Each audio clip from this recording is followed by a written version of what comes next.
Hello, everyone. This is Israel, and welcome to your morning devotion. Now, is there something in your life that is holding you back from becoming the best version of you that you can be? Is there something, some factor that is holding you back?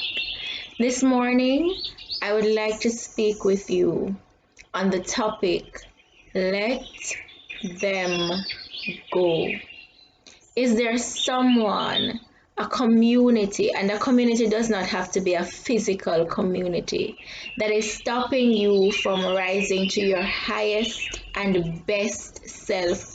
You know, Abraham Maslow has the term and the concept self-actualization, which says that the being is becoming that which he or she ultimately is. So all that you are is already inside of you, and your journey on earth as a human being is to become that. So you are unearthing that which you already are. Now, there are factors which will prevent us from doing this and doing this effectively. For some persons, it may be a loved one, a spouse, a lover, a family member, a friend, or a community. It doesn't even have to be, as I indicated, a physical community. It could be a circle of friends that are holding you back mentally and emotionally from rising to your highest and best self. Everyone in this community may be singing the song of doom and gloom. They may be negative, bashful, overtly critical of others and themselves and the world, and that nothing good is coming from the world. Everything is just bad, doom and gloom, hatred, uh, self love, no love for others, no community, no work, no healthy community, no working together kind of spirit, but a pulling apart kind of spirit, yet still you are still existing in the same space. So for some of you, that may be it. For some of you, it may just be a negative mindset. You have some people who they just sing the doom and gloom. Nothing good is happening to them according to them. They are overtly critical of others. Therefore, naturally, if you are overtly critical of others, then you're going to be overtly critical of yourself, which is going to cripple you from moving forward, from being the best version of yourself that you can be. Now, ready for the biggest of all? There may be the limiting factors inside of you that is causing you not to progress as you ought to progress, because you have taken a negative approach to life, a negative and indisciplined approach to life. Some persons, they take a negative approach to love, and therefore they find a difficulty in finding, maintaining, and sustaining love. Now, the most important thing is to ascertain what is the ideal you. What is the ideal version of your life that you are striving towards? And then you can assess the things in your life which may be stopping you from achieving this ideal version of yourself. For some people, you want to be a more progressive human being. You want to be able to tap into your gifts and your talents so that you're able to serve others and to serve God and to be all that God created you to be. And so you want to ascertain what are those limiting factors, I want to take you to the scripture. Some persons may say, my ideal is finding a mate.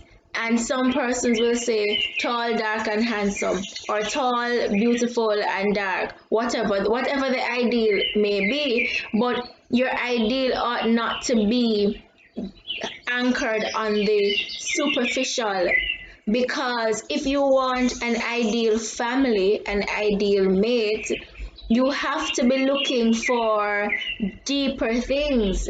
You have to be looking for the character of the person. Is this person loyal? Is this person a loving human being that is going to show you love, give you love, and teach that to your children and spread it to your community that is around you? And as I said, your community is not necessarily a physical space, but your circle that you're building around you.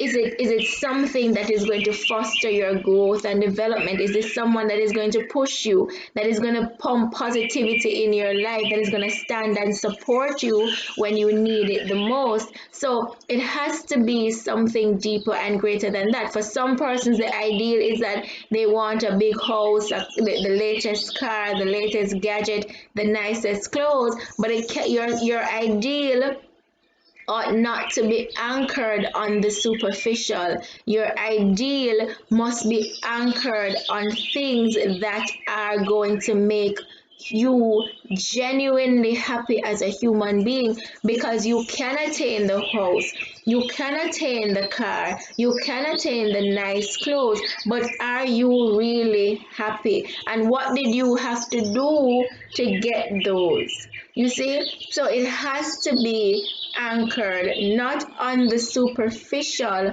but on things of substance. So I want to take you to the scriptures. This is Mark 8, and I am reading from verse 34, where Jesus says, whoever desires to come after me, let him deny himself and take up his cross and follow me. For whosoever desires to save his life will lose it, but whosoever loses his life for my sake and for the gospel, he will be saved, and his life will be saved. For, and this is the important part that I want you to listen to, for what will it profit a man if he gains the whole world and loses his own soul? So for some persons, as I said, which is the biggest thing, because we always have as human beings a disposition to blame others. So some person will say, it's because of X, because of Y, because of these people in my life, I'm not going forward. Not to say that that is not true, because your associations will make you and your associations can break you. But there may be something going on inside of you that causes you to choose those associations. And more certainly and more often than not, it is your approach to life, how you see life, how you view things, and whether you are clear on what you want. And so therefore, some persons, as I indicated, they may want love, joy, peace, and happiness in their lives, but they have taken an indisciplined and a negative approach to love, to life, to joy, to peace, to happiness. And therefore, naturally, if you take an indisciplined approach, you have some persons who are seeking love, but they are unfair to love, and they are playing a game with love wherein some people don't even know what love is. If you don't know what love is, then you're going to have a difficulty in finding it and in giving it. And in order for you to find and to sustain and maintain love, you must be able to identify what it is, and you must be able to give it. so that there is reciprocity and there is harmony, because harmony is what is most important in maintaining love, life, joy, happiness in your homes, in your life, in your community. That is what is most important. And therefore, beloved, if you want love, you have to find it, understand what it is, and understand how to give it. You have some persons who will take an indisciplined approach to friendships and relationships. If you take an indisciplined approach and an unfair or a negative approach to relationship where you don't trust anyone, or the people who come into your life who are honest with you, who are treating you well, then you begin to treat them bad. You begin to return negative favors onto them when they are in fact pushing positivity your way. Then you're not going to have good friends, you are not going to be happy in your friendships, and even when you have good friends, there's still going to be an unsettling, there is going to be upheaval just the same, even with these good people, because there is something that you're doing that is not correct, and they are going to be complaining about it. But worst, if they love you and they don't want to leave your friendship, they are going to be complaining about it, and you may end up changing those good people into negative people if you are not careful. So your position towards relationships with your family doesn't have to be intimate relationships, it can be platonic relationships with your friends, with your community around you.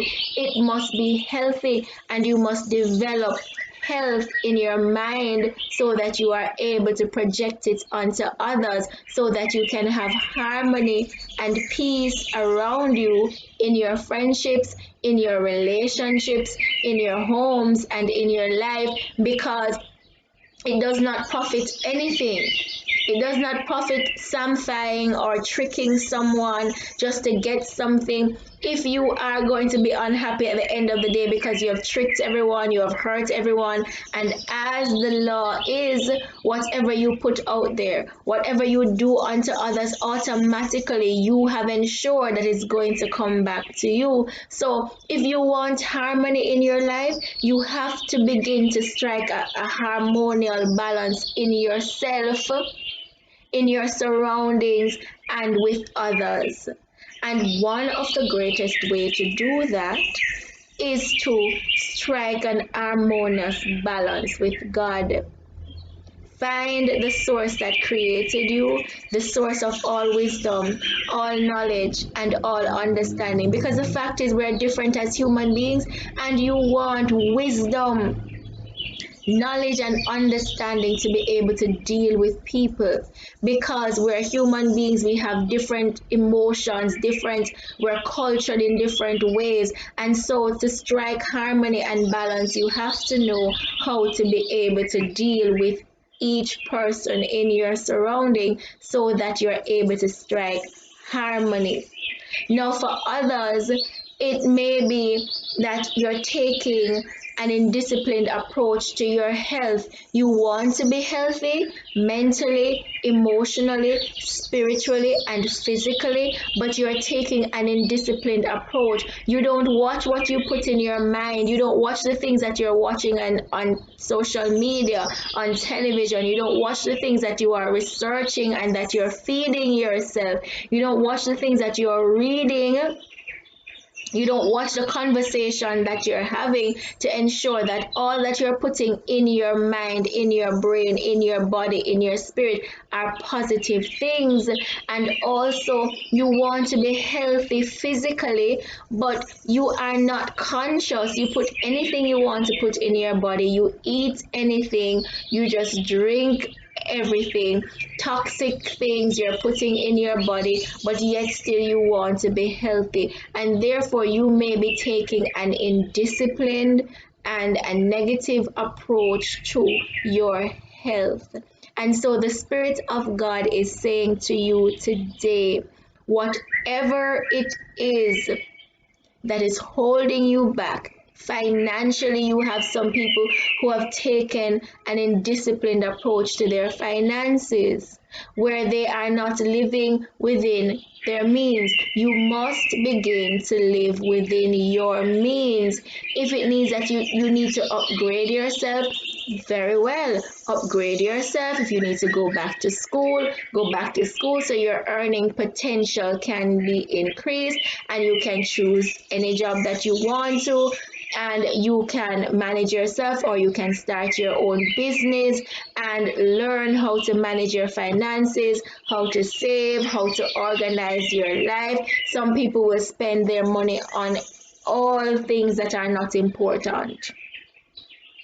Things such as the latest gadgets, nothing is wrong with the old phone that you have, but just because new phones are coming out, newer models, all of a sudden you're going to now park this old phone and go and purchase some newer model when you could have used that money to invest it in a business, invest it in an instrument that is going to be turning over for you.